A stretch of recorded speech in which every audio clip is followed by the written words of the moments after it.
Dahil gawa ng ginamit sila instrumento, yung mga staff, mga ano, lalo na wala naman akong kabuhayan na ano. Higit sa lahat, nagpasalamat ako kahit na sabi man na ganun lang ang binigay sa senior citizen. Para sa akin, malaking pakinabang. Pasalamat lang talaga. So ano ngayon ang masasabi niyo kay Ma'am Mara sa ginagawa niyang na pag-alalay sa mga senior? Sana maging continue pa rin ang kanyang mga attitude na ganyan, na marami siyang natutulungan. Kasi hindi lang naman kami ang binibliss niya eh. Higit siya ibibliss ni Lord. Kasi gawa ng, kumbaga sana, siya nag-i-instrumento para sa aming mga nanay. Yun So lang. ngayon lang po ba kayo nakakatikim ng ganito na pagpapahalaga sa mga senior? Opo. Pero dati po ba nakakakuha ka na ng pension mo? Ano, nag-start lang ako noong 2022. So ilang taon ka na ngayon? 66. Oh, medyo ano na, no? 3, 4. 2 years pa lang. So, yun. So, ngayon po, ano po ang masasabi nyo naman sa programang ito na talagang isinusulong ni PBBM? Napakabuti. Ang daming nilang proyekto na maraming senior citizen na natutulungan nila. Lalo na sa amin na wala Wala nang hanap buhay, wala nang hanap buhay. pagkakakitaan. Gusto mo namin kung ano, Kumita. kahit kumita, wala eh. Talagang ready kami. Pero alam ko ang mga senior citizens may trabaho eh. Opo. Kaya sabi kong gano'n, hanggat kaya ko pa, gusto ko magtrabaho. Pero po rin ng Diyos, nandiyan si BBM na talagang, at saka yung mga assistant niya na talagang nandoon, napakabuti talaga. Yung mga ano niya. Ginamit siya na instrumento para kay Lord. Sa totoo sila, kung hindi sila tumuntong at sa Hindi siya umupo. wala namang ganito eh. Oo nga. So, ano masasabi nyo ngayon sa pamamahala niya ni BBM? Maayos, maganda. Nasa performance talaga, sa programming talaga siya, na talagang kaayusan. Opo. Wala ko masabi kasi siya talaga ang binoto ko kasi marami niyang uy, Marami ganito tayo, ganito. marami Ngayon, nagsasusulsul. sabi ko gano'n, mismo sa barangay namin ha. Inano nila ako kasi bungbong daw ako. Sabi ko, hindi mo madidiktahan ang puso ng tao. Sabi gano'n. Oo, nandun tayo, kasalanan ng ama, kasalanan ba ng anak? Opo. Pero sa totoo, wala namang kasalanan talaga ama, sabi ng mga mga ninono ko. Wala naman talaga, napakabuti daw ng ama nito. Pero talagang, syempre, sa edad nyo yan, naabutan nyo si Ferdinand Marcos, no? So, Kasi naalis lang si Ferdinand Marcos nung kay pangalan nito, kay Cory. Although na yung mga paratang na hindi naman totoo. Totoo yun. Kasi, minsan may mga, lalo na kami Pilipino. opo.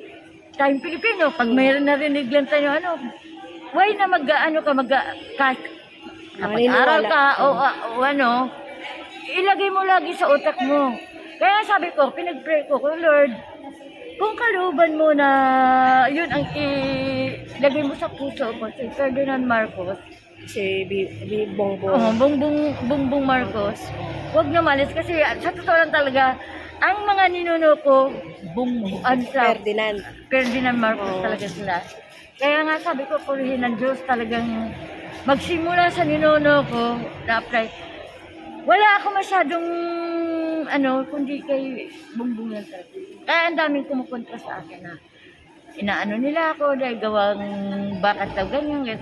So ano naman masasabi nyo, Nay? Kasi mataas pa rin ngayon ang bigas, inaano niya yung bigas. Hindi kasalanan ng natin yan, Marcos. Hindi po nakaupo siya doon, sa kanya hindi totoo yun. Why not na ipag-pray natin? Kasi, alam mo kung bakit. Siya rin naman makalutos. Sila nakaupo para lang sila. Huwag natin i-judge sila. Ganun. Continue to pray na baka kayanan lahat yun. Kasi yung pinag-pray namin sa church yun na kasi maganda kasi ang niya, performance talaga niya. Wala kang masasabi sa kanya. Merong iba, ginanito daw. Huwag ka maniniwala sa mga ganyan kasi mga fake news yun eh. Oo. Ang ano yun mo, kung ano ang detalye, kung anong ginagawa niya. Huwag kang mag-judge sa kanya kasi siya mismo talaga Gumagalaw. gumagalaw. Katulad lang nun, walang nakakaalam. Pinakuran niya yung ano natin, naging fighter siya sa ibang lugar kasi inaano yung bansa natin. Ako, hindi ko inaano na ko, elementary graduate lang ako. Opo. But knowledge lang, gano'n. Binigay lang sa akin ng Lord. Kung paano palawakin. Mahirap eh.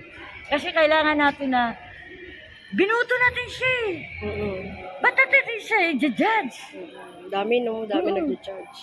Huwag i-judge. Kasi ikaw at ako, matino ba rin tayo? Di ba hindi? Mabuti pa nga sila, nakakatulong pa eh. Sa lahat ng mga hidikain ng bansang Pilipinas, sila lahat ang sumasakit ang ulo eh. Titingnan lang natin sila, oo, okay. Pero deep inside sa loob nila, Hirap alam ba natin? Hindi, di ba? Hirap na Kaya hirap wag, din sila. tama na. Kaya sabi ko sa kanila, kaya hindi ako naglalabas ng bahay. Pinagpipray namin yan sa, umaating pa nga yan sa GIL eh, kay Brother Eddie Villanueva. Oo. Sino? Si Miss Mara. Si BBM. Oo, tapos si Miss Mara, hindi ko pa masyado ito lang. Kaya lang maganda ang conviction nila eh. Tapos yung kapatid nito, Si Aimee. si Aimee, conviction din. Kaya ito si Mara, nakita na namin sa Binitis yung pangalan niya. Sabi ko, maganda. So ngayon nyo lang talaga siya napuntahan, ngayon nyo lang talaga siya nakita. Nakita nyo ba kanina? Hindi mo eh. Ay, kaaalis lang ngayon. Sorry. Ayan, salamat ate. Basta masasabi ko lang, continue lang siya kasi marami pa siyang privilege na ibibigay ni Lord sa kanya. Continue lang, wag lang siyang magbago. Kasi sa murang edad niya na, katulad namin, matatanda na kami, pero bata ang ginagamit, di ba? Ayun. Ayan, kasi ayun nga, mahal na mahal niya yung mga senior citizens. Ayan, so sana ano rin kayo niya, magkita rin kayo. Dapat kanina ka pa rin Sana tumanay. tumakbo siya. Sana anong gusto mong takbuhin niya? Yung dapat sa kanya. Kasi hindi natin kung anong gusto niya. Taga saan ba kayo niya dito sa Singgalong. Singalong. So part pa rin niya ng Manila. Halimbawa, mayor. Gusto niyo ba siyang The mag-mayor? O yan, ikakampanya niyo ba siya? Oh!